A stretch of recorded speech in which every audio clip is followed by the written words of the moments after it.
What's up? My name is Darryl Williams and welcome back to another episode of Real Estate 101.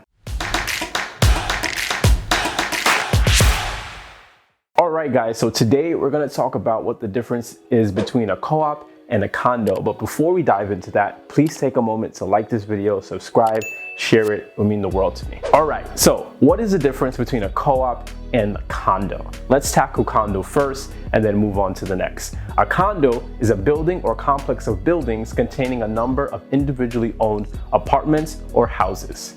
A co-op, aka a housing cooperative, is a type of housing owned by a corporation made up of the owners within the co-op. Instead of buying property as you would in a traditional real estate transaction, you're buying a share of the corporation that controls the co-op. In exchange, you get an apartment. Now, let's kind of break down a little bit more the process in buying a co-op, condo, vice versa. With a co-op, since we just ended on that, we're just gonna dive straight into the process. Like mentioned earlier in the definition, you're buying shares in a corporation. That's why it's not considered real property. So you get a stock certificate and a proprietary lease at closing, and in exchange you have a living quarters or an apartment is what's delivered to you. With a co-op, you have a board, you have a board president, so you have to do a whole financial statement and board application when buying into a co-op. They want to see last 2 years of financial history, reference letters that speak to your character. They want to see that you're gainfully employed. They want an employment letter. They want a professional references, how you are on the job, how you are as a person.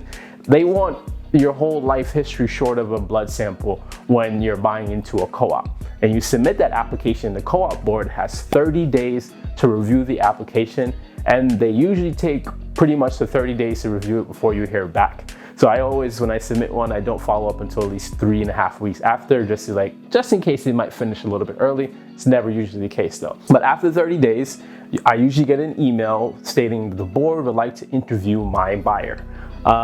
If they don't want to interview your buyer has been rejected, and now you guys have to start the whole process over, which is really the crappy part when dealing with co-ops, is that you go to contract, you do the board app, you submit the board app, and it's possible that the board after reviewing your application will reject you. And that's happened to me once, where a buyer was rejected and we had to start over. Obviously, if you do get rejected by the board, you do get your deposit back and we begin the search again.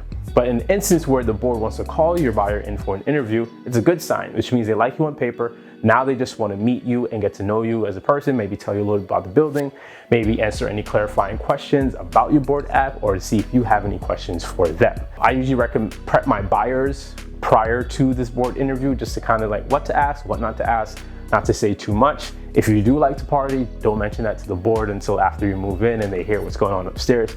Otherwise, the board is funny. Sometimes they're just funny about things. If you want to come in and renovate, I would keep that to yourself until after you close, and then you submit what's called an alteration package.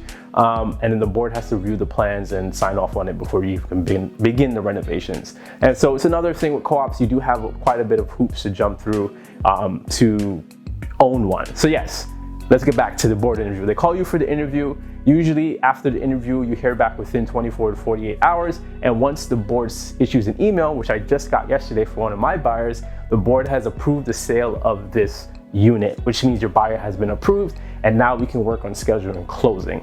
And then you're like 90% there. Closing usually occurs 2 weeks after. You obviously have to let the bank know and get the rest of the final documentation in order for the bank to clear the loan to close.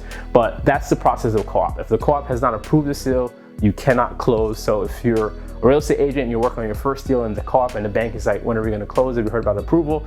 Tell them to slow down. The board has 30 days and you just submitted the board application a week ago. And that's the process of running a co-op. Now, some intricacies of co-ops is that the subletting policy is pretty strict. Most co-ops only allow you to sublet after living there for 2 years, and you can only rent an apartment out 2 years out of every 4 years. And after you reach your limit, you kind of have to move back into the apartment or leave it vacant. So co-ops are not something you buy necessarily for a flip or for an investment property per se, because again, there's limits and restrictions on what you can do in a cooperative, because again, they want people that live there, that own in the property and not just renters coming in and out, because renters don't care much about the building and the property as someone who is an owner. So that is a co-op, that is a cooperative. If you ever come to New York City, fun fact, 80 to 85% of the inventory on the market are co-ops. So have fun. Next, let's talk about condos. And since we just talked about percentage, condos are about 15 to 20% of the inventory in New York City. Now the condo process is a lot less hoops to jump through. And I forgot to mention regarding co-ops, from contract signing until closing is about 90 days. With a condo, from the time you sign the contract, you're looking at 45 to 60 days until you close. Obviously, if it's cash, in both scenarios, it's a little bit quicker. Now with a condo, you still have to do sort of an application. It's much shorter than a co-op board application. They're not asking for 2 years of financial history, etc., or bank statements or reference letters. It's a short application. You fill it out, you put some documentation, tax returns, simple, you submit. The board waives their right of first refusal. Now, what that simply means is that the board has the right to either buy this apartment or they waive their right to buy this apartment. And when they waive their right to buy the apartment, that means you're approved and we cannot proceed to close. Now, a condo board, let's say they can't reject you, because if they do, then the condo board has to buy the apartment. And that's never happened in the history of New York City real estate. And I doubt it would ever happen. So a condo board cannot reject you. A condo board simply waives your right of first refusal to buy the condo.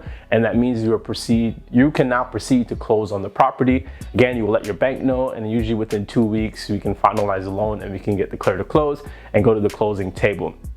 And again, condos are a lot simpler process. Less hoops to jump through, less restrictions. You can buy a condo and rent it out from day one, because a condo is real property versus a co-op where it's not real property. You're getting proprietary lease and stock certificate. With a condo, you get a deed. So again, a lot simpler process when purchasing a condo. You can't be rejected. You have more flexibility and freedom, and it's a better long-term investment. Some may disagree with me, but I perceive it as a better long-term investment. So there you have it. Co-op, condos. One, a lot more hoops to jump through. The other one, not so many hoops. One's probably a better investment than the other. Again, debatable, but that is the difference between a condo and a co-op. So now when you go out and start your home search as a buyer, you have a little bit of an idea of what you want to look for, what direction you want to go in. And let me not fail to mention, backing up a little bit, condos are generally more expensive price per square foot than co-ops. So that's something to take into consideration when you are purchasing. Most co-ops require 20% down payment, whereas a condo, depending on the building, you can do as low as 5% down payment if you want. If you don't want to spend up all your cash, you do 10 or 20%. So again, more flexibility even on that aspect of a condo versus a co-op. With co-ops, you have, other than your mortgage that you will pay, which obviously when you close on the property, you also have your monthly maintenance fee. Now, in this monthly maintenance fee includes your real estate taxes and the other fees like heat and hot water is covered in there, and any, maybe the super salary and fees to take care of the common parts of the building. That's all included in your monthly maintenance that you pay to the co-op, because the co-op is the one that pays your real estate taxes. Because again, a co-op is not real property, so therefore it's a corporation and they pay the real estate taxes. So that's your monthly maintenance fee. So again, always something you want to consider when you're buying a property, because that factors into your overall monthly carrying costs. Condos have what are called common charges and real estate taxes. So those are separated out. If you pull up Street Easy and you look at a condo, you see that it has a real estate taxes listed and then it has the common charges listed. Obviously, common charges is what it sounds like. It's a charge to take care of all the common areas of the building. The real estate taxes, obviously, it's the real estate tax. You have the responsibility as the owner to pay that on your behalf. The condominium is not going to pay the real estate taxes for you, whereas a co-op pays the real estate taxes. Again, something you want to consider when buying, like how much do I have to pay in real estate taxes monthly, how much are the common charges for the building, and then add that to your mortgage and obviously insurance, etc. All right, so that's it. Thank you so much for watching, and I'll see you in the next video.